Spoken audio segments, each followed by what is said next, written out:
Hello everyone, मैं हूं सुजीत शुक्ला। स्वागत करता हूं आप सबका आपके अपने channel UPSC insights by Sujit में। अगर आपने चैनल को अभी तक सब्सक्राइब नहीं किया तो प्लीज़ चैनल को सब्सक्राइब कीजिए। अगर आपको हेल्पफुल लगता है तो प्लीज़ इन्हें शेयर कीजिएगा। आपका चैनल को सब्सक्राइब करना मोटिवेट करता है कि हम इसी तरीके से आपके लिए क्वालिटी कंटेंट लाते रहे। बिना टाइम वेस्ट कर देखते हैं हमारा आज का पहला क्वेश्चन क्या दिया हुआ है। Show that show that the set of all matrices the set of all matrices of order 2 cross 2 of order 2 cross 2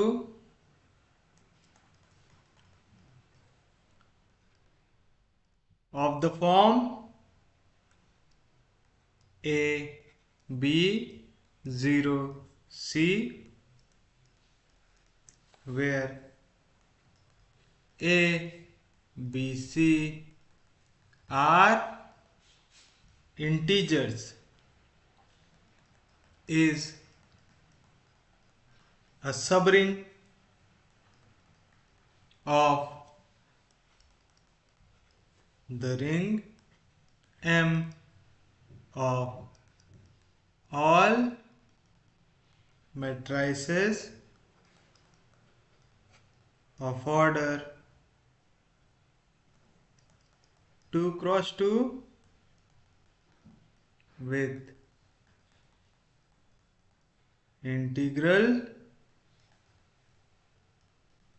element. अब देखिए क्या कह रहा है आपको यहाँ पे। आपको कह रहा है कि आपको दिखाना है एक ऐसा सेट मैट्रिसेस का जो 2 क्रॉस 2 का हो और इस फॉर्म में हो। ये क्या करता है, सब रिंग फॉर्म करता है एक रिंग एम की। और एम कैसी रिंग है, of all matrices of order 2 cross 2 with integral element. तो आप सॉल्यूशन में लिखेंगे हियर एम क्या है, here M is a ring of all matrices of order 2 cross 2 with integral elements। दिया हुआ है ऐसा आपको, यानी एम ऐसी रिंग है जिसके अंदर ए बी सी डी इस फॉर्म के मैट्राइसेस आ रहे, जहां पे ए बी सी डी क्या फॉर्म करते हैं, integer. A B C D क्या है, यहाँ पे इंटीजर है। ऐसे पूरे 2 क्रॉस 2 के मैट्रिक्स कौन से सेट के अंदर आते हैं, एम के अंदर। और एम क्या फॉर्म कर रहा है, एक रिंग फॉर्म कर रहा है। हमें दिखाना है इस फॉर्म के जो मैट्राइसेस रहेंगे ये क्या फॉर्म करेंगे, इसकी सब रिंग फॉर्म करेंगे। तो चलिए इस सेट को एक नाम दे देता हूं। तो मैं लिख लेता हूं लेट M1 से मैं इस सेट को डिनोट कर देता हूं। M1 रहेगा सेट ऑफ 2 क्रॉस 2 मैट्रिक्स जो इस फॉर्म में रहेगा A0 B C, जहां पे A B और C सबके सब क्या है, इंटीजर से। तो आ रहे हैं सेट ऑफ इंटीजर से। आप यहाँ पे आई भी यूज कर सकते हैं, याद रखिएगा आएगा, कोई दिक्कत नहीं किसी को भी, कोई डाउट नहीं। अब हमें दिखाना है कि M1 सब रिंग है। अब हम लोगों ने देखा है एक नेसेसरी एंड सफिशिएंट कंडीशन वाला थ्योरम, कल ही पढ़ के हम लोग, कि आप किसी भी S को सब रिंग कब कहेंगे, S इज सब रिंग। अगर आपको दिया हुआ है S सब रिंग है तो आप कह सकते हैं कि अगर A एलिमेंट है S का, B एलिमेंट है S का, तो A माइनस बी भी एलिमेंट रहेगा S का। और सेकेंड A एलिमेंट है S का, B एलिमेंट है S का, तो A इंटू बी भी एलिमेंट रहेगा S का। तो अगर S सब रिंग है तो आप कह सकते हैं ये दोनों ट्रू है।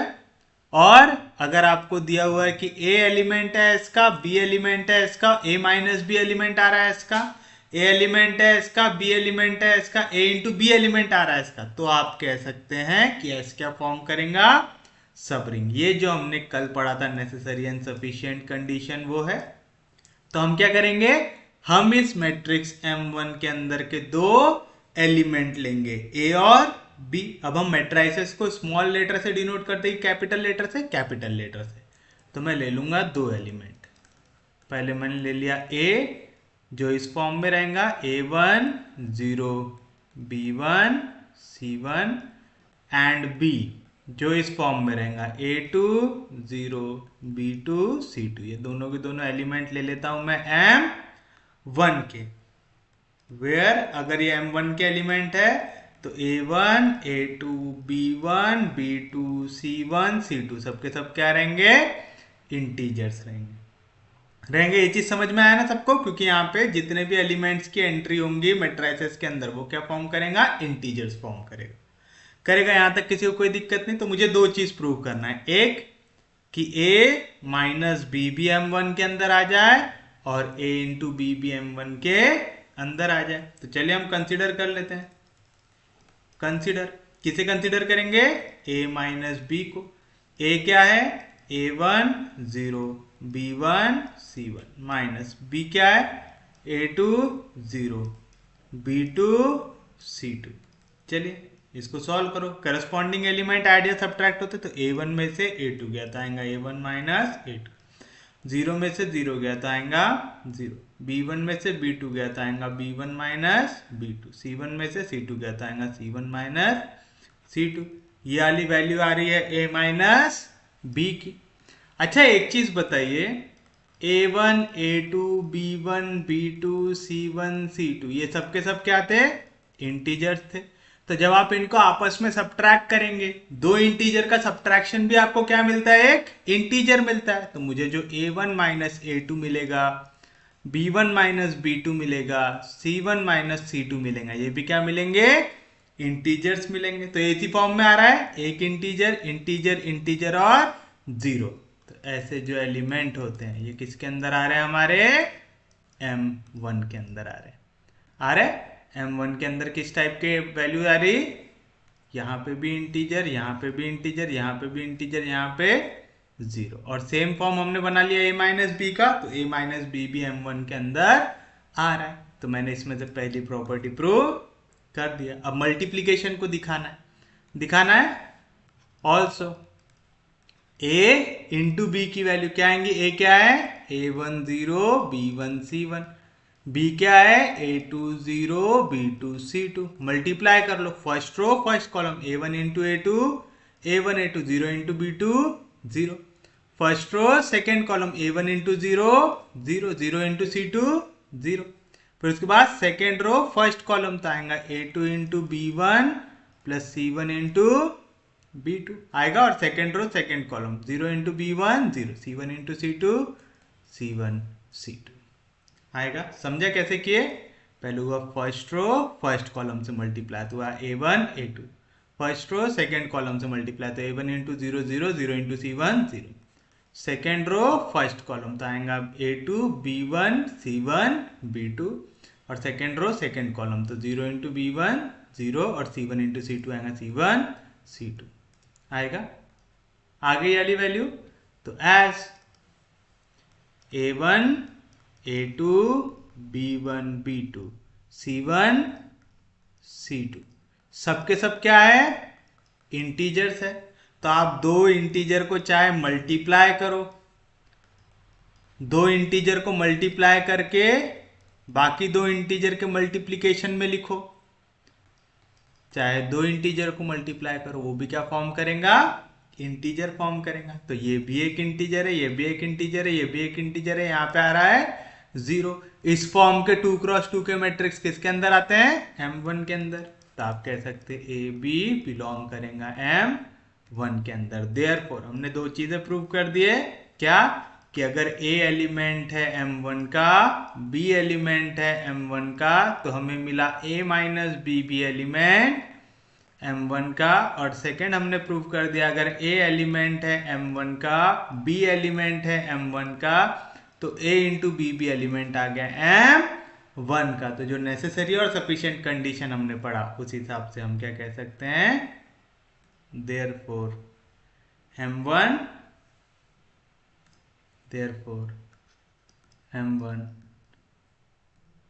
is a subring. M1 is a subring of ring M। आएगा, किसी को कोई दिक्कत नहीं, कोई डाउट नहीं। वैसे हमने यहाँ पे एक और पॉइंट मेंशन करना चाहिए था,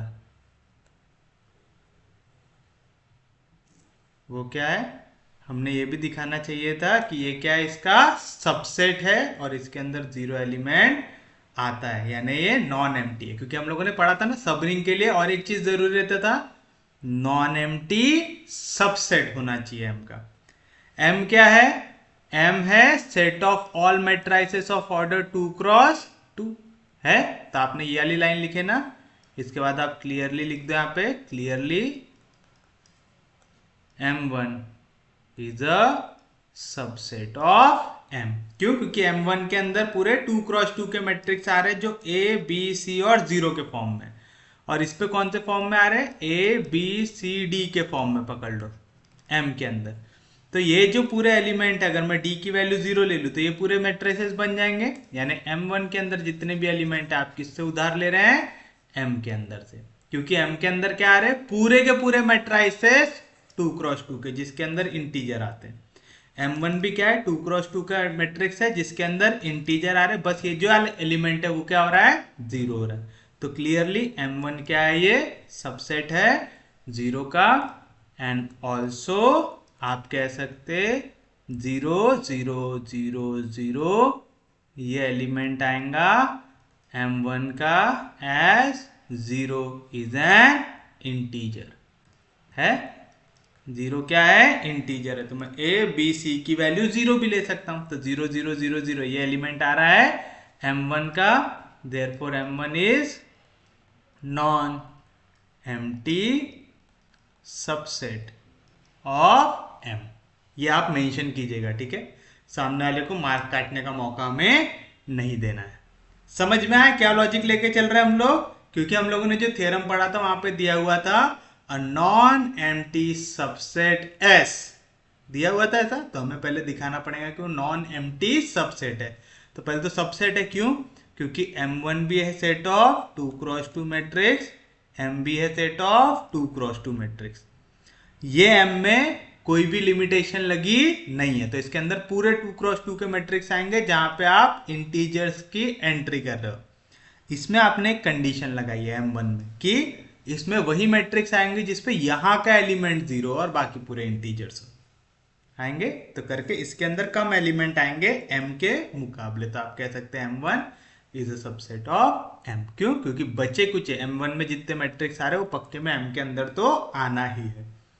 समझ में आया, किसी को कोई दिक्कत नहीं, कोई डाउट नहीं, कैसे सॉल्व किया समझा ना आप लोगों को। हम लोगों ने सबसे पहले M को दिखाया कि ये आपका रिंग है पूरे के पूरे मैट्रिक्स 2 क्रॉस 2 का जिसके अंदर इंटीग्रल एलिमेंट्स आ रहे हैं। मतलब M को आप अगर विजुअलाइज करना चाहो तो आप M को ऐसे विजुअलाइज कर सकते हो कि M ये सेट है A B C D का, जहां पे A B C D ये क्या है, इंटीजर से। और हमने M1 को क्या लिया है, M1 सेट है A B C 0 का, जहां पे A B C D ये Z के एलिमेंट है, सॉरी A B C ये इंटीजर्स है, आएगा ऐसा।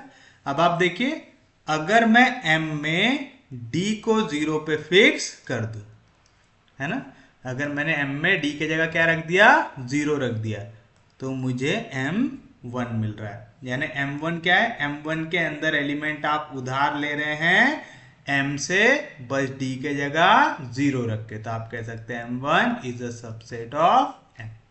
आएगा।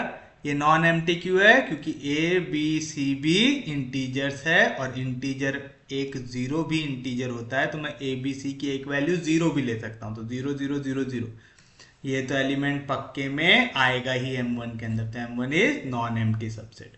फिर मुझे नेसेसरी एंड सफिशिएंट कंडीशन लगाना है, तो मैंने 2 एलिमेंट ले लिया A और B, तो वो इस फॉर्म में रहेंगे A1 B1 C1 0 A2 B2 C2 0, जहां पे पूरे के पूरे एलिमेंट क्या रहेंगे, इंटीजर रहेंगे। दोनों को सब्ट्रैक्ट किया, सब्ट्रैक्ट होने के बाद ये भी इंटीजर ये भी इंटीजर ये भी इंटीजर, यहाँ पे बन रहा है 0, तो ये भी किसके अंदर आ गया, हमारा M1 के अंदर आ गया। दोनों को मल्टीप्लाई किया, मल्टीप्लाई करने के बाद भी ये इंटीजर ये इंटीजर ये इंटीजर, यहाँ पे बन रहा है 0, तो ये भी किसके अंदर आ गया, M1 के अंदर आ गया। यानी मल्टीप्लीकेशन वाली वैल्यू भी M1 के अंदर आ रही, सब्ट्रैक्शन वाली वैल्यू भी M1 के अंदर आ रही, मतलब हम M1 को कह सकते हैं सब रिंग ऑफ रिंग M, कह सकते हैं।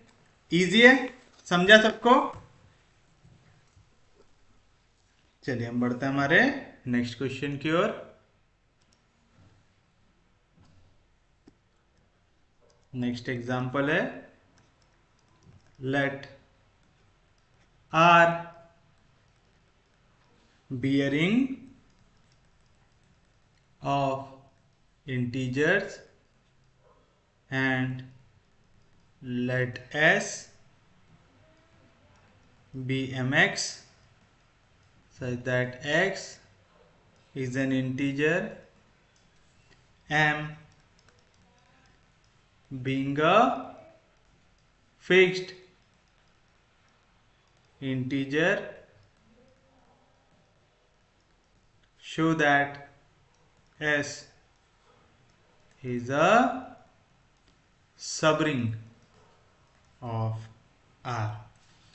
देखिए क्या कह रहा है यहां पे आपको कह रहा है R है एक रिंग ऑफ इंटीजर्स दिया हुआ है, और S दिया हुआ है m इंटू एक्स, जहां पे x भी इंटीजर है और m क्या है, एक फिक्स इंटीजर है। तो आपको बताना है कि S सब रिंग रहेगा R का रहेगा। तो चलिए हम सॉल्यूशन में क्या लिखेंगे, here R is a ring of integers. दिया हुआ है ऐसा, S दिया हुआ है मुझे, S क्या दिया हुआ है, mx, जहां पे x एक इंटीजर है and m is a fixed integer. m मुझे क्या दिया हुआ है, फिक्स इंटीजर दिया हुआ है। तो मैं कह सकता हूं क्लियरली एस ये सबसेट है R का। समझ में आया ना, क्यों, क्योंकि R आपको दिया हुआ है R प्लस इंटू, ये एक रिंग है किसका, इंटीजर का।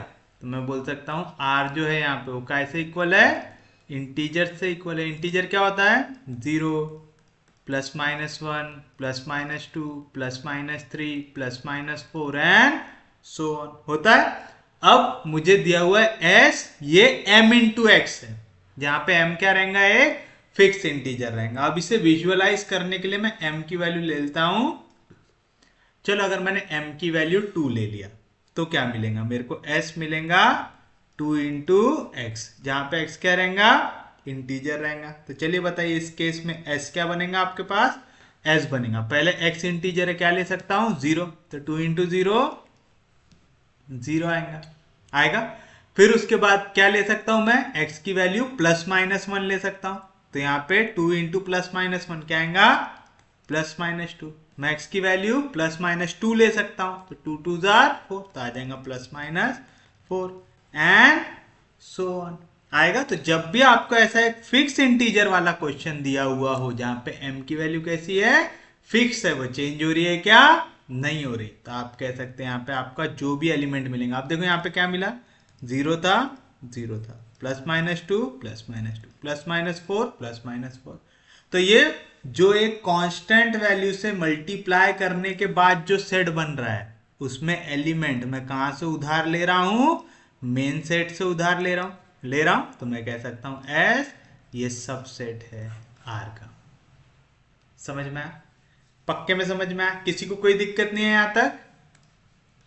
हमने यहाँ पे सबसेट क्यों लिखा है, समझ में आया ना। हमें भले ही m की वैल्यू पता नहीं है, लेकिन मुझे पता है कि ये इंटीजर के फॉर्म में आएंगे, क्योंकि हमको m भी क्या दिया हुआ है, एक फिक्स इंटीजर दिया हुआ है। तो सेट जो बनेगा वो एलिमेंट कहां से आएंगे, R के अंदर से आएंगे, जो है रिंग ऑफ इंटीजर्स आएगा। समझा यहां तक। ऑल्सो मैं 0 को ही लिख सकता हूं m इंटू 0 लिख सकता हूं, जहां पे 0 क्या है,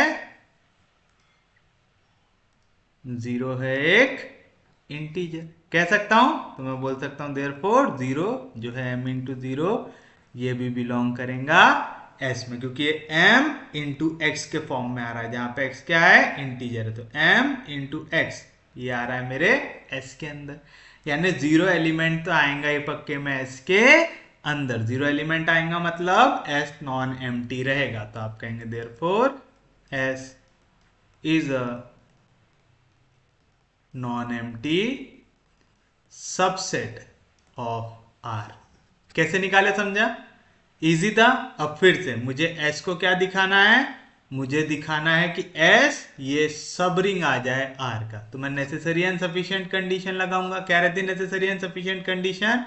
अगर ए एलिमेंट है एस का, बी एलिमेंट है एस का, तो ए माइनस बी भी एलिमेंट आना चाहिए एस का।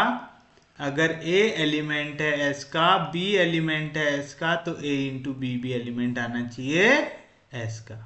अगर मैं ये दो कंडीशन दिखा सकूं तो मैं कह सकता ये क्या रहेगा आपके लिए? आपका सब रिंग रहेगा। तो चलिए दो एलिमेंट उठा लेते हैं। तो मैं लिखता हूं लेट ए को मैं क्या लेता हूं? एम इंटू एक्स वन, और B M into x two. ये दोनों के दोनों एलिमेंट हो जाए एस के for some x1 x2 belonging to z आएगा। अगर a और b एलिमेंट है s के तो m इंटू एक्स का फॉर्म आएगा, जहां पे x क्या होता है? इंटीजर होता है, और m यहां पे क्या है? एक फिक्स इंटीजर है। चलिए a माइनस बी निकालते हैं। a माइनस बी क्या मिलेगा मुझे? a है m x one minus b है एम एक्स टू। एम को कॉमन निकाल लो तो आएगा x one minus x two आएगा।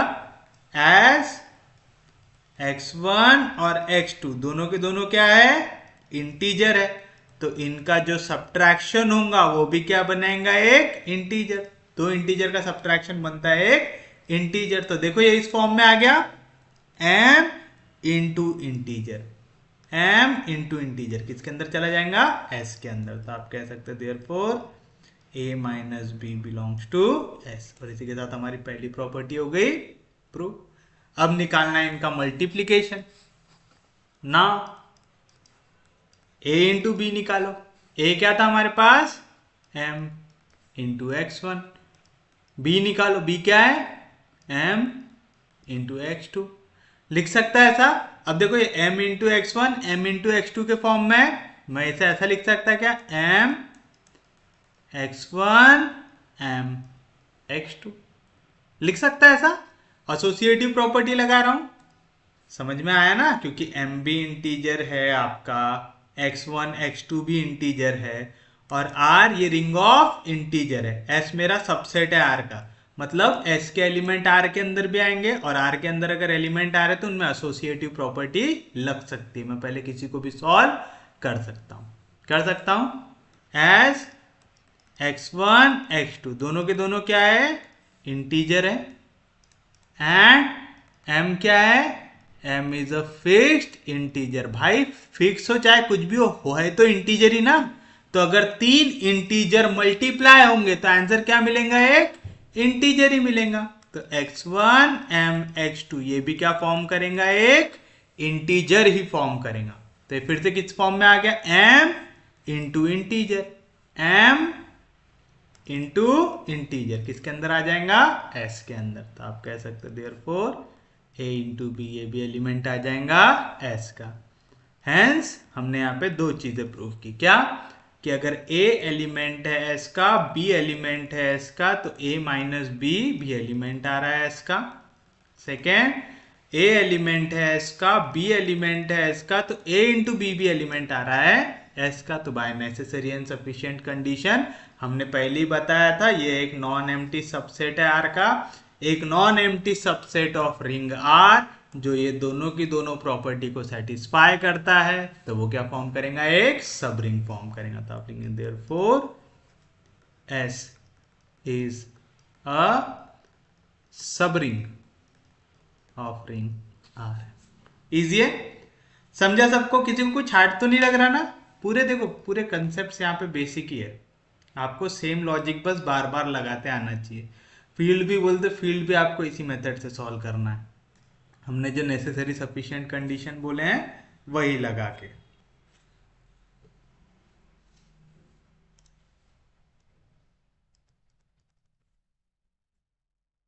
Add and multiply the following polynomials over the ring i phi, addition modulo phi, multiplication modulo phi, जहां पे fx आपको दिया हुआ है 3 plus 4x plus 2x square, gx आपको दिया हुआ है 1 plus 3x plus 4x square plus 2x का क्यूब। अब देखो यहाँ पे उसने चेंज किया डिनोशन, z फाइव लिखने के बजाय उसने आई फाइव लिखा। तो हम कंफ्यूज होंगे क्या? नहीं होंगे। मुझे पता है चाहे वो z5 लिखे चाहे वो i5 लिखे, ये क्या होता है? सेट पहले पार्ट नॉन नेगेटिव इंटीजर का तो आएगा 0 1 2 3 4 आ रहा है। तो वो कह रहा है आपको ये जो नीचे वाले दो fx और gx दिए हुए हैं इन दोनों को मल्टीप्लाई भी करना है और ऐड भी करना है, ठीक है, इस रिंग के अंदर ही। मतलब यहां पे जो आप एलिमेंट्स लिख रहे हैं वो एलिमेंट्स इन 5 नंबरों को छोड़ के और कुछ आना नहीं चाहिए। ऑपरेटर कौन कौन से? एक है एडिशन मॉड्यूलो 5 जब आप ऐड करेंगे उसके लिए, और दूसरा है मल्टीप्लीकेशन मॉड्यूलो 5 जब आप मल्टीप्लाई करेंगे उसके हिसाब से। समझ में आ रहा है? तो चलिए बताइए सॉल्यूशन में सबसे पहले आप क्या लिखेंगे? हियर हमारे पास रिंग क्या दिया हुआ है?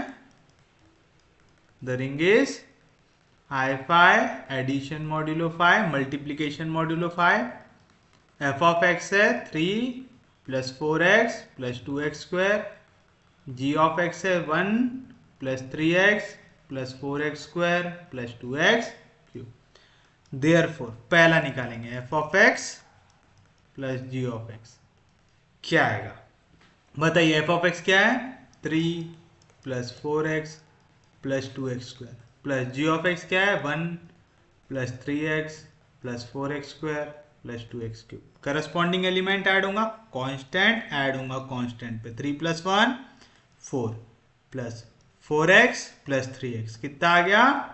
7x, 2x square plus 4x square कितना आ गया? 6x square. एक्स क्यूब की कोई भी टर्म है क्या? नहीं, तो आ गया प्लस 2x क्यूब। ये फाइनल आंसर हो सकता है क्या मेरा? नहीं हो सकता। क्यों? मुझे कहा था आपको एडिशन और मल्टीप्लीकेशन इस रिंग के अंदर करना, और रिंग के अंदर एलिमेंट क्या आ रहे हैं? पहले 5 नॉन नेगेटिव इंटीजर्स 0 1 2 3 4। अब देखो यहाँ पे 4 है 2 है, मुझे इनसे कोई प्रॉब्लम नहीं क्योंकि 4 और 2 मेरे रिंग के अंदर एलिमेंट है, लेकिन 7 और 6 है क्या? नहीं। तो अब मैं इन्हें कन्वर्ट करूंगा। अब ये वाली वैल्यू एडिशन के वक्त मिली है, तो चलिए एडिशन के हिसाब से देखते हैं। मॉड 5 है दोनों के दोनों, है ना? दोनों के दोनों क्या है? मॉड 5 है। तो हम देखते हैं कौन सा मॉड इससे इक्विवेलेंट होता है। चलो मैं 7 को ही क्या लिख सकता हूं? 7 को डिवाइड करो 5 से तो कितना आएगा? रिमाइंडर 2 आएगा। तो मैं 7 को ही लिख सकता हूं 2 मॉड 5 लिख सकता हूं, यानी मैं इसे ऐसा लिख सकता हूं 4 जैसा था वैसा 7 के जगह आ गया 2x। लॉजिक समझ में आया? क्या करना है आपको? कन्वर्ट कर देना है मॉड सिस्टम में। मॉड सिस्टम में कैसे करते? जो भी आंसर आ रहा है उसको ये, जैसे हमें बोल रहा है एडिशन मॉड्यूलो 5, मल्टीप्लीकेशन मॉड्यूलो 5, मतलब 5 से डिवाइड करो और देखो रिमाइंडर क्या आ रहा है, जो भी आएगा आप उसका आंसर लिख सकते हो। तो मैं 7 को ही लिख सकता हूं 2, किसमें? मॉड्यूलो 5 के सिस्टम में लिख सकता हूं। सिमिलरली मैं 6 को क्या लिख सकता हूं? चलो करो 6 को डिवाइड 5 से, 5 1 जार 5, बचेगा रिमाइंडर 1, तो मैं लिख सकता हूं 1 मॉड 5 लिख सकता हूं। तो यहां पे 6x स्क्वायर के जगह आएगा 1x square plus 2x cube. That is मैं इसे ही लिख सकता हूं 4 plus 2x plus x square plus 2x cube. ये आ गई मेरी f of x plus g of x की वैल्यू। इजी है, कुछ भी हार्ड इसमें, बस आपको मॉड्यूलो सिस्टम सॉल्व करना आना चाहिए। और अब हम उसे इतने बार कर चुके हैं कि आपको इसमें कोई दिक्कत होनी नहीं चाहिए। अगर अभी भी किसी को कोई दिक्कत है तो टेंशन लेने की जरूरत है क्या? नहीं। अभी हम इन्हें मल्टीप्लाई करेंगे। कंसीडर, किसे कंसीडर करेंगे? F of x into g of x. चलो एफ ऑफ एक्स क्या है मेरे पास? 3 + 4x + 2x² into g of x क्या है? 1 + 3x + 4x² + 2x³। एक एक वैल्यू को अंदर लेके जाओ। पहले मैं 3 को मल्टीप्लाई करूंगा तो 3 × 1 = 3, 3 × 3 = 9, 3 × 4 = 12, 3 × 2 = 6 आ गया। अब मैं 4 को मल्टीप्लाई करूंगा तो चलो 4 × x 4x, 4 × 3 = 12, x × x x² आया। फिर उसके बाद 4 × 4 = 16, x × x² x³ plus 4 × 2 = 8, x × x³ x⁴ आएगा। लास्ट 2x² को मल्टीप्लाई करो तो 2x² × 1 2x² plus 3 × 2 = 6, x × x² x³ plus 4 × 2 = 8, x² × x² x⁴ plus 2 × 2 = 4, x² × x³ x⁵ आएगा। अब रीअरेंज कर लो पूरों को। 3 है, कांस्टेंट तो और कहीं पे दिख नहीं रहा है। अब x पे जाओ, 9 + 4 कितना आ जाएगा? 13, 13 के बाद और कहीं पे दिख नहीं रहा है। उसके बाद स्क्वायर पे आओ, 12x² 12x² 24x² 26x² आएगा। उसके बाद क्यूब पे आओ, 6 + 16 आ जाएगा 22x³ 22 28 आएगा। किसी को कोई दिक्कत नहीं, कोई डाउट नहीं। उसके बाद पावर 4, 8 + 8 16x⁴ और बची हुई वैल्यू 4x⁵। अब फिर से मुझे पता है मेरे पास आई के अंदर क्या क्या आ सकता है? 0 1 2 3 4 मॉड्यूलो 5 लिए ना हमने, हाँ। तो ये क्या आएगा आपके पास? सिर्फ और सिर्फ ये नंबर आ सकते हैं। तो क्या क्या अलाउड है यहाँ पे? 3 अलाउड है, 4 अलाउड है, बाकी पूरों को मुझे चेंज करना पड़ेगा। अब बताओ मैं 13 को क्या लिख सकता हूँ? 13 को डिवाइड करो 5 से तो 5 × 2 = 10, बचेगा रिमाइंडर 3। तो मैं इसे लिख सकता हूँ 3 mod 5 लिख सकता हूँ। तो आ गया 3 + 13 की जगह आ गया 3 आ गया। नेक्स्ट किसे करना है? 26 को। तो मैं 26 को क्या लिख सकता हूँ? 5 के टेबल 5 से डिवाइड करेंगे तो 5 × 5 = 25, बचेगा 1। तो मैं इसे लिख सकता हूँ 1 mod 5। तो आ जाएगा x² आएगा। आप x² लिखो चाहे 1 × x² लिखो, आएगा। फिर यहाँ पे क्या है? 28, 28 को डिवाइड करो, 5 × 5 = 25, बचेगा रिमाइंडर 3। तो आप इसे लिख सकते हो 3 mod 5।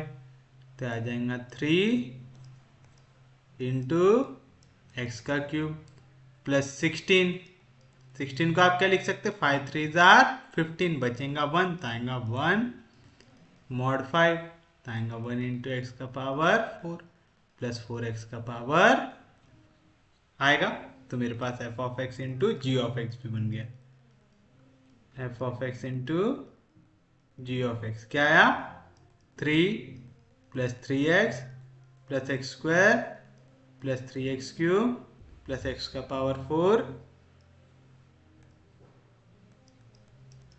Plus 4x⁴। ये रहेगा आपके लिए आपका फाइनल आंसर। उम्मीद है समझाऊंगा। ज्यादा हार्ड तो नहीं लग रहा किसी को भी? टॉपिक इजी है, बस आपको थोड़ा सा दिमाग लगाते जाना है। बाकी कुछ भी हार्ड है क्या इसमें? नहीं, आपको बस मॉड्यूलो सिस्टम अच्छे से पता होना चाहिए। एक बार आप मॉड्यूलो सिस्टम अच्छे से लगाना सीख गए तो हमें इस पे कोई भी दिक्कत होती नहीं है। चलिए हम बढ़ते हैं हमारे नेक्स्ट टॉपिक की ओर, जो है characteristic of a ring.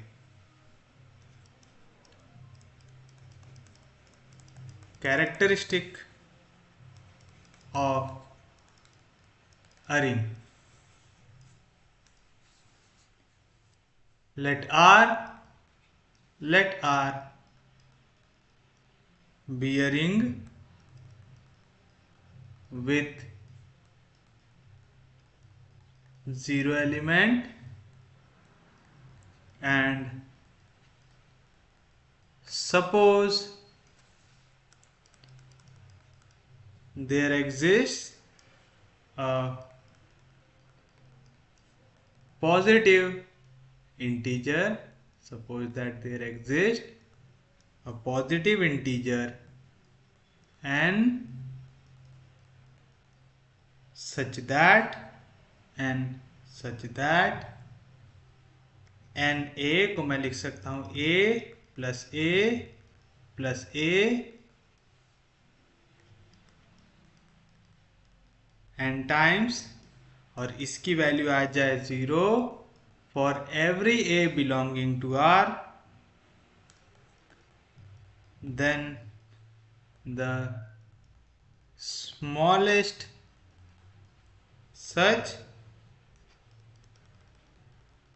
positive integer n is called the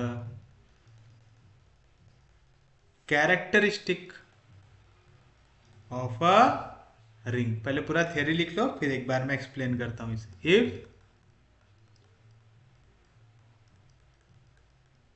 there does not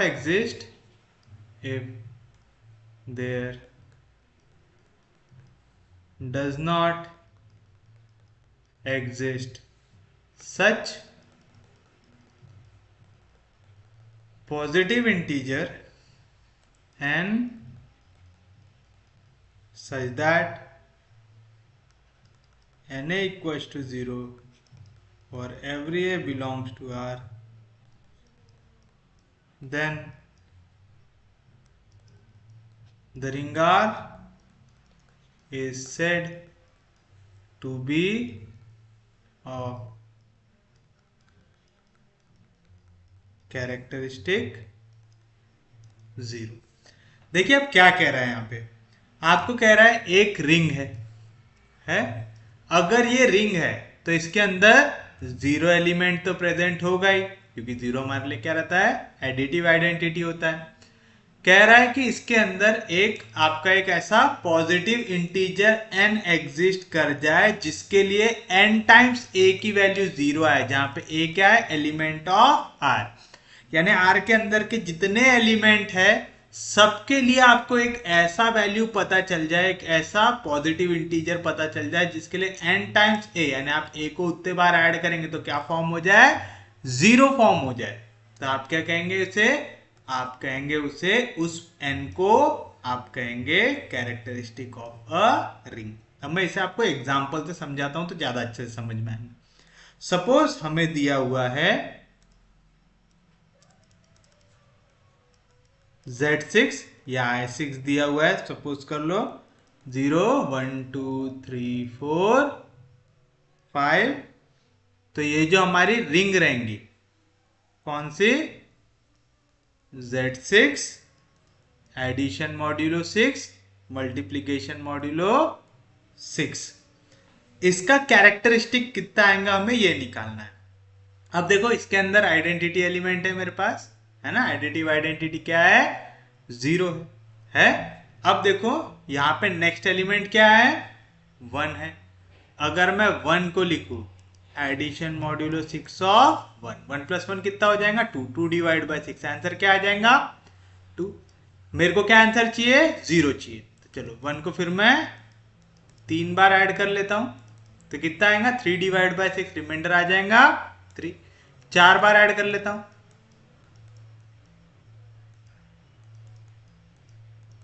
कितना आ जाएगा 4. 5 बार ऐड कर लेता हूं, 1 addition modulo 6, 1 addition modulo 6, 1 addition modulo 6, 1 addition modulo 6, 1 1 2 3 4 5 बार हो गया. तो कितना आ जाएगा 5. आप चाहो तो इसे ऐसा लिख सकते हैं 2 टाइम्स 1, इसे लिख सकते हैं 3 टाइम्स 1, इसे लिख सकते हैं 4 टाइम्स 1, इसे लिख सकते हैं 5 टाइम्स 1 और फिर आ जाएगा 6 टाइम्स 1, मतलब 1 6 बार ऐड हो रहा था। 1 addition modulo 6 of 1, addition modulo 6 of 1, addition modulo 6 of 1, addition modulo 6 of 1, 1 2 3 4 5 6 बार आया। तो 6 बार 1 को ऐड करेंगे तो क्या आएगा 6, और 6 डिवाइड बाय 6, आंसर क्या आ रहा है 0 आ रहा है। आ रहा है। तो मैंने 6 बार जब 1 को ऑपरेटर लगाया हूं एडिशन मॉड्यूलो 6 वाला, तो मुझे आंसर क्या मिला 0 मिला। अब मुझे देखना है 6 बार अगर मैं बाकी नंबर्स पे भी सेम ऑपरेटर लगाऊं तो मुझे 0 मिलता है क्या। मैं अगर 6 टाइम्स 0 में लगाऊंगा तो पक्के में मिलेगा, है ना। 0 addition modulo 6, 0 addition modulo 6, 0 addition modulo 6, 0 addition modulo 6, 0 addition modulo 6, 1 2 3 4 5 6। इसका आंसर तो 0 आएगा क्योंकि 0 कितनी बार ऐड करो आंसर 0 ही आने वाला है। देखते हैं अगर मैं 6 बार 2 को ऐड करूं तो क्या होता है। 2 addition modulo 6 of 2, addition modulo 6 of 2, addition modulo 6 of 2, addition modulo 6 of 2, addition modulo 6 of 2, 1 2 3 4 5 6, 6 बार ऐड हो रहे हैं। तो बताओ 2 + 2 4, 4 + 2 6, 6 + 2 8, 8 + 2 10, 10 + 2 12, 12 डिवाइड बाय 6 रिमाइंडर कितना आ जाएगा 0।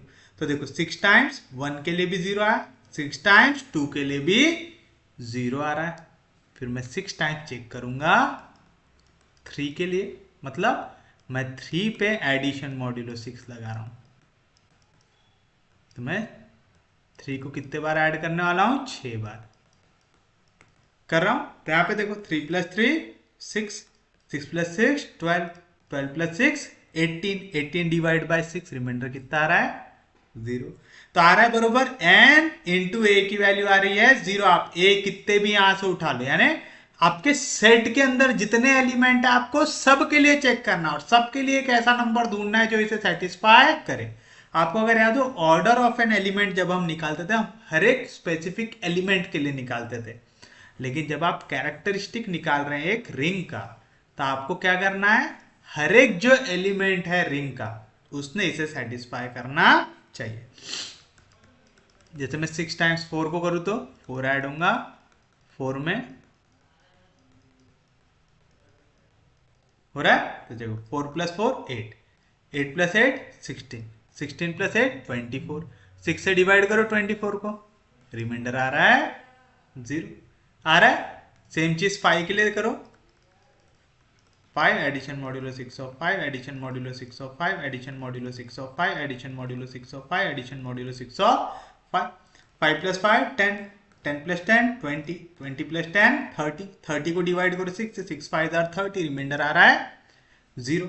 तो देखो यहाँ पे आपके जो रिंग थी उसके हर एक एलिमेंट को अगर मैं 6 बार एडिशन मॉड्यूलो 6 लगा रहा हूं तो मुझे आंसर क्या मिल रहा है 0 मिल रहा है ना। 5 बार लगाने में सबके लिए मिल रहा है क्या, नहीं। 3 बार 2 बार 1 बार इनमें सबके लिए मिल रहा है क्या, नहीं। अगर मैं 2 को देखूं तो 2 पे तो अगर मैं सिर्फ और सिर्फ 3 बार लगा लूं 2 + 2 4, 4 + 2 6, 6 डिवाइड बाय 6 आंसर क्या आ जाएगा 0। 2 के लिए 3 बार में 0 आ रहा है, लेकिन 1 के लिए मेरे को मिनिमम कितने बार करना पड़ा 6 बार। और यहां पे हमारी डेफिनेशन ही क्या कह रही है for all a belong to r. तो वो चीज किसी एक एलिमेंट के लिए ट्रू रहेंगी तो चलेगा क्या, नहीं। सेट के अंदर यानी हमारा जो रिंग का एलिमेंट है उसके अंदर जितने एलिमेंट है सब ने वो कंडीशन को सेटिस्फाई करना चाहिए। तो मैंने पहले 1 में लेके देख लिया कि कौन सा नंबर मुझे मिल रहा है ना, क्योंकि 1 से हम लोग जनरली ऐसे एलिमेंट्स को जनरेट कर सकते थे, है ना। अगर आप लोगों को अबिलियन और सॉरी साइक्लिक ग्रुप याद होगा तो हम 1 से पूरे एलिमेंट को जनरेट कर सकते थे। तो मैंने वही लॉजिक रखते हुए 1 देखा कि कितने बार करने में मुझे काम मिल जाएगा, तो 6 बार करने में मेरा काम हो जा रहा है, हो रहा है। तो मैंने 6 बार हर एक एलिमेंट को करके देखा होता है कि नहीं होता है। तो देखिए 6 बार में पूरे के पूरे एलिमेंट्स फॉर्म हो गए, यहाँ पे हो गए। तो यहाँ पे 6 ये क्या आएगा इसका कैरेक्टरिस्टिक आएगा, आ रहा है। तो मैं कह सकता हूं देयरफॉर 6 टाइम्स ए इसकी वैल्यू आ रही है 0 for every a belonging to Z6। Therefore characteristic of ring Z6 addition modulo 6 multiplication modulo 6 is 6। कैसे निकाले समझा? पक्के में अगर यहाँ पे Z4 होता तब हम क्या करते हैं, अगर मेरे पास यहाँ पे Z4 दिया हुआ होता तो क्या आते, पहले 4 इंटीजर 0 1 2 3 आते तो मैं फिर से 1 के लिए ही चेक करता। हमें पता है, हमेशा याद रखना, जो Zn रहा ना इसके लिए हमेशा n आता है, कैरेक्टरिस्टिक आता है। तो यहाँ पे Z4 है तो मुझे कितने बार ऐड करना पड़ेगा, 4 बार। आपको पक्के में मिल जाएंगे आंसर, आप चेक करके देख लो।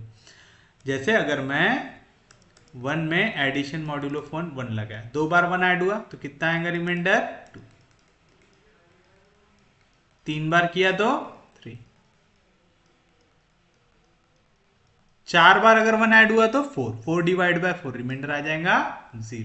तो मुझे क्या दिख रहा है यहाँ पे कि अगर मैं 4 टाइम्स 1 को ऐड कर रहा हूं, मतलब 1 addition modulo 4 of 1 addition modulo 4 of 1 addition modulo 4 of 1, तो मुझे रिमाइंडर क्या मिल रहा है, 0 मिल रहा है। सेम चीज मैं अगर 4 टाइम्स 0 भी ले जाता था, 0 addition modulo 4 of 0 addition modulo 4 of 0 addition modulo 4 of 0, इसका तो आंसर 0 ही आएगा। अगर मैं इसको ले लेता 4 टाइम्स 2, तो देखो 2 सेटिस्फाई करता है क्या, 2 addition modulo 4 of 2 addition modulo 4 of 2 addition modulo 4 of 2, 2 plus 2 4, 4 plus 4 8, 8 divide by 4 remainder आएगा 0। अगर मैं नेक्स्ट लू 4 टाइम्स 3 लू, तो 3 addition modulo 4 of 3 addition modulo 4 of 3 addition modulo 4 of 3, 3 plus 3 6, 6 plus 6 12, 12 divide by 4 remainder आएगा 0।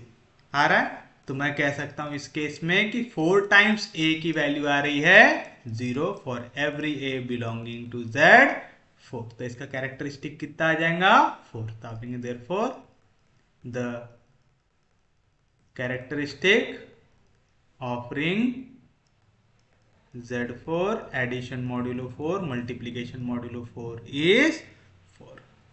आ रहा है? लेकिन अगर मुझे इंटीजर्स दे दे तो, जैसे ये रिंग दे दे Z plus into Z plus into, ये रिंग दे दे। अब आप देखो Z के अंदर क्या क्या एलिमेंट आ सकते हैं। Z के अंदर आ सकता है 0 प्लस माइनस 1 प्लस माइनस 2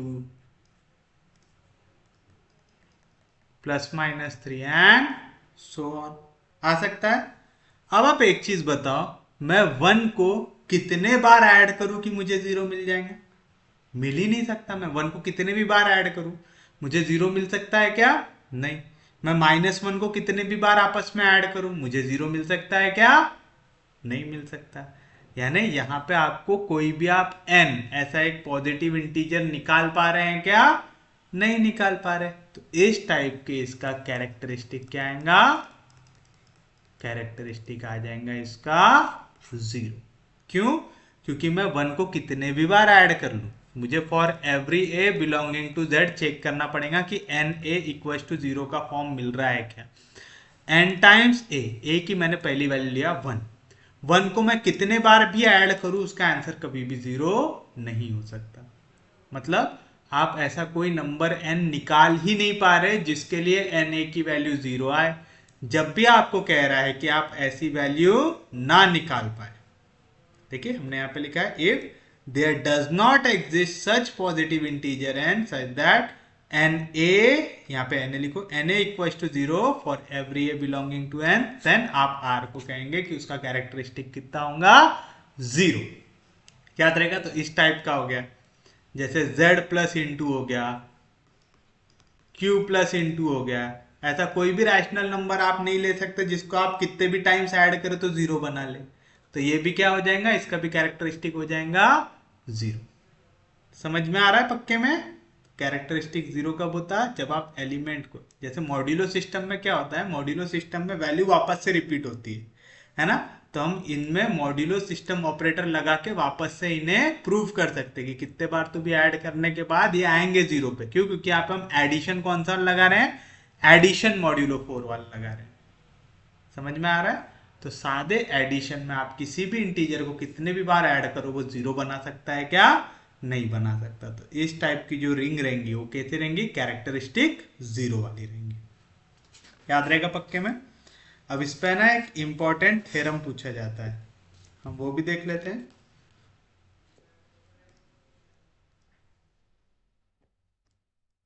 जो है the characteristic of an integral domain is either 0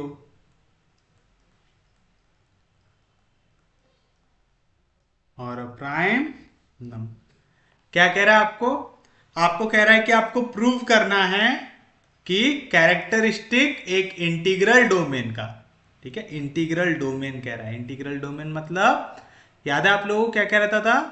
commutative ring with unit element having no zero divisor. अगर इतनी चीजें आ जाए तो वो क्या फॉर्म करता है? इंटीग्रल डोमेन फॉर्म करता है। याद है क्या क्या रहता? Commutative ring with unit element having no zero divisor, होता है ऐसा।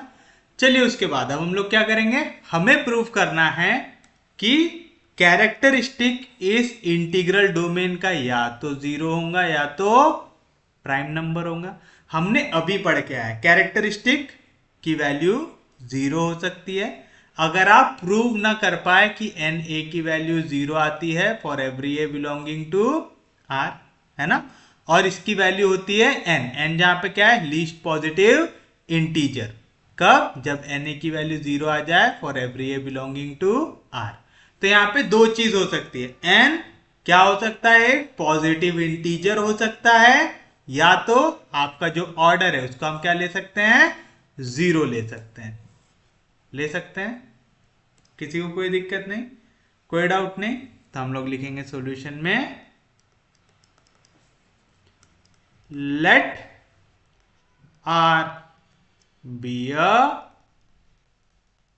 Integral domain. मैंने आर से क्या डिनोट किया है? एक इंटीग्रल डोमेन। तो मैंने जैसे ही इंटीग्रल डोमेन लिखा मुझे पता चल गया ये एक कम्यूटेटिव रिंग है, इसके अंदर यूनिट एलिमेंट भी है और इसका कोई भी जीरो डिवाइजर्स नहीं है। याद रहेगा पक्के में? तो इसके कैरेक्टरिस्टिक की वैल्यू क्या क्या आ सकती? या तो जीरो आ सकती है या तो एन आ सकती है। आ सकती है, हर किसी के लिए ट्रू होता है, या तो जीरो आएंगी या तो एन आएंगी। हमने दोनों का एग्जांपल देख लिया कि अगर इस टाइप का एलिमेंट आ जाए जहां पे आप कोई भी एक एलिमेंट ऐसा ले रहे जिसको ऐड करने के बाद आपका जीरो एलिमेंट नहीं बन रहा है तो उसका कैरेक्टरिस्टिक क्या आता है? जीरो आता है। और अगर आप जीरो बना पा रहे हैं तो ये जो भी इंटीजर रहता है लीस्ट पॉजिटिव इंटीजर वो आता है उसका कैरेक्टरिस्टिक। यानी इसका कैरेक्टरिस्टिक या तो जीरो हो सकता है या तो कोई एक नंबर एन हो सकता है। हो सकता है, तो आप लिखेंगे case one the characteristic of integral domain are is zero. क्या ले लिया मैंने कि इसका कैरेक्टरिस्टिक कितना आ जाएगा? जीरो आ जाएगा। तो ये चीज तो मुझे पता ही है। मैंने क्या बोला? जीरो आ सकता है या तो एन आ सकता है। तो इस केस में हमें कुछ भी प्रूव करने की जरूरत है क्या? नहीं, पहला पार्ट तो एक लाइन में प्रूव हो गया कि इसका वैल्यू जीरो आ सकता है। ठीक है, आ गया। और सेकेंड केस में क्या हो सकता है? इसका कैरेक्टरिस्टिक एन आ सकता है, क्योंकि हमने दो ही चीजें देखे, या तो कैरेक्टरिस्टिक जीरो आता है या तो एक लीस्ट पॉजिटिव इंटीजर आता है। आता है तो केस टू में हमारा क्या आएगा? केस टू में आएगा द, या तो लिखता हूं लेट, दोनों जगह पे लेट ले लो, let the characteristic of integral domain R, characteristic of integral domain R be N. मैंने क्या ले लिया? उसका कैरेक्टरिस्टिक एन ले लिया। तो आप लिखेंगे therefore there exist least positive integer and such that n a की वैल्यू आएंगी 0 for every a belonging to r. ये चीज समझ में आया? जो हमने डेफिनेशन पढ़े मैंने वही यूज किया यहां पे। हमने डेफिनेशन क्या पढ़े? अगर आप प्रूव कर दे कि एक लीस्ट पॉजिटिव इंटीजर n ऐसा एग्जिस्ट कर रहा है जिसमें n टाइम्स a की वैल्यू 0 आ रही है, जहां पे पूरे a किसके एलिमेंट है? r के, यानी r के हर एक एलिमेंट के लिए अगर n a की वैल्यू 0 आ रही है तो हम कह सकते हैं ये n, ये क्या होगा? इसका कैरेक्टरिस्टिक आएगा। तो केस 2 में ये यूज किया। अगर आप ऐसा नहीं प्रूव कर पा रहे तो उस केस में इसका कैरेक्टरिस्टिक कितना हो जाएगा? 0 हो जाएगा। तो मैंने वही ऊपर वाले पहले केस में लिख दिया। तो कैरेक्टरिस्टिक या तो 0 आ सकता है या तो कोई एक पॉजिटिव इंटीजर आ सकता है। तो मैंने पहले केस में दिखाया कि 0 आ सकता है भाई, और दूसरे केस में दिखाया कि कोई एक पॉजिटिव इंटीजर आ सकता है। अभी मुझे नहीं पता ये प्राइम है कि नहीं है, मुझे शो करना है कि ये क्या है? प्राइम है। मुझे पता है कि अभी प्राइम आएगा कि नहीं आएगा? नहीं पता, तो मैं लिख देता हूं। मुझे क्या प्रूव करना है? To prove n is a prime number, क्योंकि हमें कह रहा है आपका कैरेक्टरिस्टिक या तो 0 हो सकता है जो हमने केस 1 में लिखा है, केस 2 में या तो प्राइम हो सकता है। केस 2 में हमने लिया है n। अब हमें दिखाना पड़ेगा कि n क्या आता है? यहाँ पे प्राइम आता है। n प्राइम में दिखाना बहुत मुश्किल है, तो हम क्या करेंगे? हम इसका उल्टा लेके चलेंगे। हम बोलेंगे कि अगर हो सकता है तो n प्राइम ना हो, तो let if possible n is not a prime number. अच्छा बताओ, प्राइम नंबर की खासियत क्या रहती? वो 1 और खुद के टेबल को छोड़ के और किसी के टेबल में नहीं आता। अब मैं बोल रहा n प्राइम नहीं है, मतलब वो 1 और खुद को छोड़ के दूसरे नंबर्स के भी टेबल में आएगा खुद से छोटे, है ना?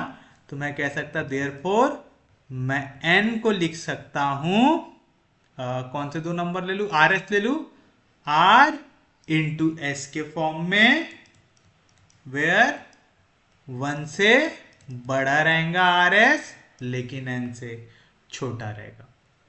समझ में आया? एंड R और S दोनों के दोनों क्या रहेंगे? यहाँ पे इंटीजर रहेंगे। समझ में आया? कैसे लिखा समझा? जैसे एक नंबर है 10 is not a prime number, तो मैं 10 को इससे छोटे नंबर के फॉर्म में भी लिख सकता हूं। मैं 10 को लिख सकता हूं 2 5 आर 10 लिख सकता हूं। जैसे 3 एक प्राइम नंबर है, तो मैं 3 का फैक्टर सिर्फ और सिर्फ क्या बना सकता हूं? 1 इंटू 3 बना सकता हूं, है ना? मैं 10 को ऐसा भी लिख सकता हूं 1 इंटू 10, लेकिन मैं इससे 1 से बड़ा नंबर और 10 से छोटे नंबर के फैक्टर के टर्म्स में भी लिख सकता हूं, 2 इंटू 5 के टर्म्स में भी लिख सकता हूं। समझ में आ रहा है? क्योंकि ये प्राइम नंबर नहीं है। जो भी नंबर प्राइम नहीं है उसके फैक्टर में 1 और उस नंबर को छोड़ के बाकी दो नंबर इनके बीच वालों से भी बना सकता हूं। कोई भी नंबर आप ट्राई कर लो। 15 है, मैं 15 को लिख सकता हूं 3 5 आर 15। अगर 15 प्राइम होता तो मैं सिर्फ 1 इंटू 15 लिख सकता था उसे, लेकिन 15 प्राइम नहीं है तो मैं 1 से बड़ा लेकिन 15 से छोटे नंबर, दो नंबर के प्रोडक्ट के फॉर्म में भी इसे रिप्रेजेंट कर सकता हूं। समझा? तो मैंने इसे लिखा कि n की वैल्यू है r इंटू एस, जहां पे r और s इंटीजर है 1 से बड़े लेकिन जो नंबर बनाना है उससे छोटे। ले लिया मैंने ऐसा। किसी को कोई दिक्कत नहीं? तो बताओ इक्वेशन 1 क्या बन जाएंगी? देयरफॉर इक्वेशन 1 बिकम्स क्या है? n into A equal to 0। n की वैल्यू क्या है? RS, तो आ जाएगा RS into A equal to 0 आ जाएगा। किसी को कोई दिक्कत नहीं? इसको एक और बार a से मल्टीप्लाई कर देते तो मैं बोल सकता कि RS a into A equal to 0 into A, और 0 इंटू ए हमने पढ़े क्या होता है? 0 इंटू ए होता है इक्वल टू 0। तो मिल जाएगा RS a into A equal to 0। समझा मैंने क्या किया? दोनों साइड a से मल्टीप्लाई कर दिया। अब आप बताओ यहां पे ये जो एलिमेंट है आपका a r और s, ये तो क्या है? इंटीजर्स है है, तो मैं इन्हें इस फॉर्म में लिख दूं तो कोई फर्क पड़ेगा क्या? ये इंटीजर्स को मैं मेरे एलिमेंट से मल्टीप्लाई करके ऐसा लिख दूं अगर RASA इक्वल्स टू 0, तो कोई भी फर्क पड़ेगा क्या? नहीं पड़ेगा। समझ में आया क्या किया मैंने पहले तो n की वैल्यू सब्स्टिट्यूट किया। n का ऐसे इक्वल है r इंटू एस से, तो मैंने n के जगह लिखा r into s into a equals to 0। अब देखो यहाँ पे दो लोग हैं, a एकलौता है, तो एक ना एक के साथ नाइंसाफी हो जाएंगी। मैं किसी के साथ भी नाइंसाफी होने दे सकता क्या? नहीं। तो मैंने a से दोनों को मल्टीप्लाई कर दिया तो मेरे को मिला RSAA, ये हो गया 0 इंटू ए। अब एक a को r के पास लेके गया, एक a को s के पास लेके गया, आ गया तो हो गया RASA इक्वल्स टू 0। आ रहा है दो एलिमेंट का मल्टीप्लीकेशन, क्या आ रहा है यहाँ पे? 0 आ रहा है।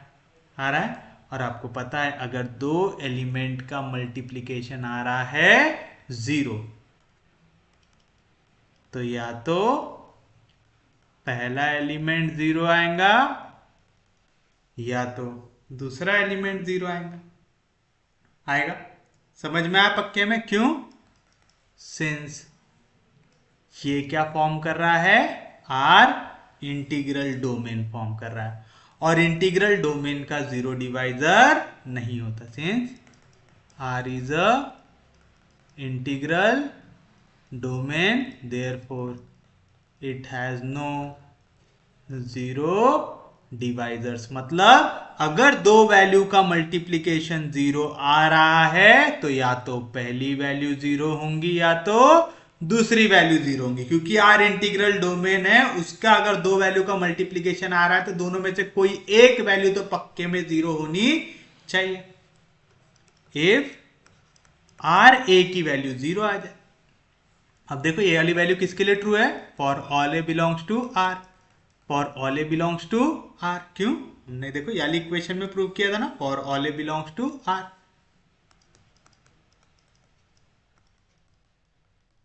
आएगा तो मैं बोल सकता हूं आर ए ये इक्वल आ रहा है 0 से, for all a belongs to are. Are क्या है भाई यहाँ पे? आर एक इंटीजर जो छोटा है n से, है, तो आप लिखेंगे here r is a integer which is less than n. This is not possible. क्यों नहीं हो सकता? हम लोगों ने डेफिनेशन पढ़े। क्या डेफिनेशन पढ़े हैं? कि कैरेक्टरिस्टिक एक एलिमेंट का अगर n है, मतलब n एक लीस्ट पॉजिटिव इंटीजर है जिसके लिए na की वैल्यू 0 आ सकती, तो n से किसी भी छोटे इंटीजर के लिए 0 नहीं आ सकती, है ना? पढ़े हम लोगों ने। n क्या है यहाँ पे? एक लीस्ट पॉजिटिव इंटीजर। समझ में आ रहा है? Since n is least positive integer for which n a की वैल्यू 0 आ रही है, for every a belong to r। तो अगर एक r नंबर, एक r ऐसा इंटीजर जो छोटा है n से, उसके लिए भी ये वैल्यू ट्रू हो रही है, मतलब आपने कहीं ना कहीं गलती की है। वो गलती क्या है? हम लोगों ने गलती किए हैं कि let if possible n is a prime number, मतलब our assumption is wrong. But एक ही करके हम कर सकते क्या? नहीं, हमने बोला था आइदर r इक्वल टू 0, तो भाई r ए 0 नहीं आ सकता, तो आप लिखेंगे therefore r a can not be equal to 0। आएगा तो फिर ऐसे शुड बी इक्वल टू 0। अगर ऐसे इक्वल है 0 से for every a belonging to r, फिर से सेम चीज here s is a positive integer, positive integer लिखो यहां पर, ठीक है? S is a positive integer, यहां पे भी वो वर्ड डालो, r and s belong to z लिखने की जगह लिखो r and s are positive integers, क्योंकि हमने 15 को कैसा तोड़ा था, 3 5 दोनों पॉजिटिव वाली वैल्यू लेके तोड़ा था, नेगेटिव लिए थे क्या, नहीं, क्योंकि कैरेक्टरिस्टिक दिखाने के लिए आपको हमेशा पॉजिटिव वैल्यू लेना पड़ता है। तो आप लिखेंगे here s is a positive integer which is less than n. मेरी एस की भी वैल्यू कैसी थी, लेस देन एन थी। ये पॉसिबल हो सकता क्या, नहीं हो सकता, तो this is not possible, this is not possible. ये पॉसिबल हो सकता क्या, नहीं हो सकता, क्यों, since n is least positive integer for which NA is equal to 0 for every a belonging to R। आ रहा है, तो आप कह रहे हैं therefore SA can also not be equal to 0। भाई ये भी 0 नहीं हो सकता, ये भी 0 नहीं हो सकता, मतलब ये भी सिनेरियो पॉसिबल नहीं है, ये भी सिनेरियो पॉसिबल नहीं है, तो हम कह सकते हैं therefore our assumption is wrong। क्या अज्यूम किया था हम लोगों ने कि n is not a prime number, ये रॉन्ग हो गया, मतलब n is a prime number। this implies n is a prime number। और अब फिर लिखेंगे hence from above two cases we can conclude that the characteristic of an integral domain is either 0 or a prime number। तो 0 तो आपको direct ही मिल गया, उसमें कोई दिक्कत नहीं थी, बट प्राइम वाले के लिए आपको थोड़ा सा दिमाग लगाना पड़ा। कैसे किया आप लोगों ने, आपने R लिया एक इंटीग्रल डोमेन, क्योंकि R इंटीग्रल डोमेन है, वो एक commutative ring with unit element and no zero divisors वाला रहेगा।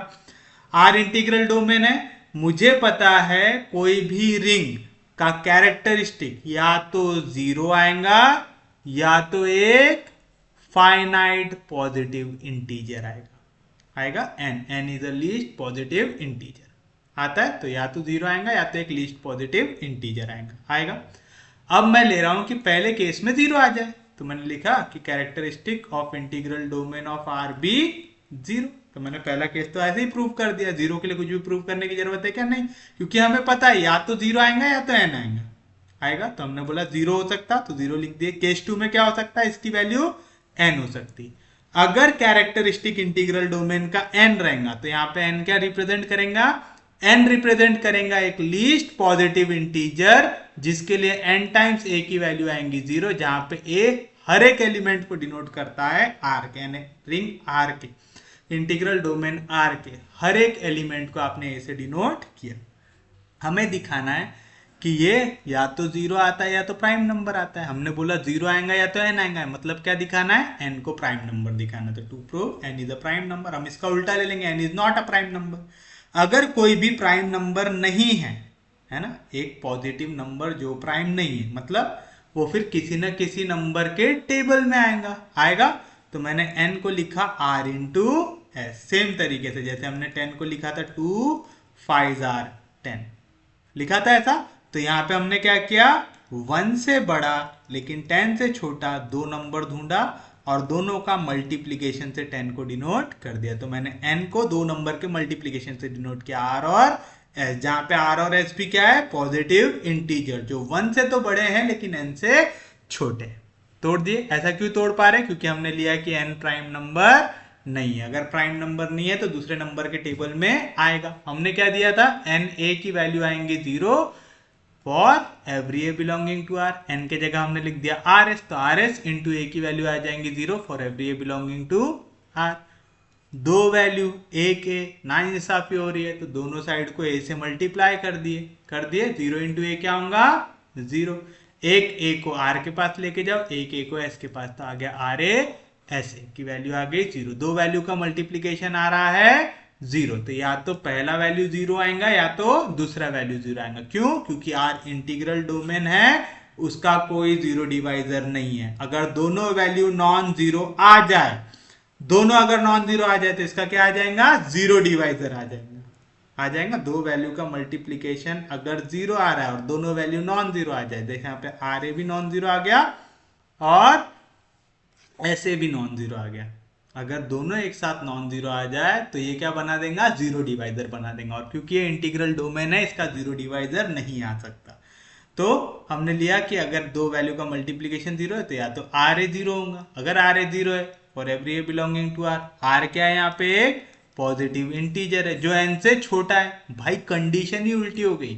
हमने क्या कहा था, n is least positive integer, ये लीस्ट पॉजिटिव इंटीजर है जिसके लिए एन ए की वैल्यू जीरो आई करके, तो ये क्या है, इसका कैरेक्टरिस्टिक है। इससे छोटी वैल्यू आपने निकाल दी, मतलब कुछ ना कुछ घापा कर दिया, तो दिस इज नॉट पॉसिबल, यानी ये वैल्यू तो जीरो नहीं हो सकती है ना। फिर हमने लिया ऐसे जीरो हो जाए, ऐसे जीरो हो जाएगा तो हम क्या बोलेंगे, एस भी एक पॉजिटिव इंटीजर है जो एन से छोटा है, यानी लीस्ट पॉजिटिव इंटीजर से भी छोटा इंटीजर निकाल दिया आपने जिसके लिए ट्रू है।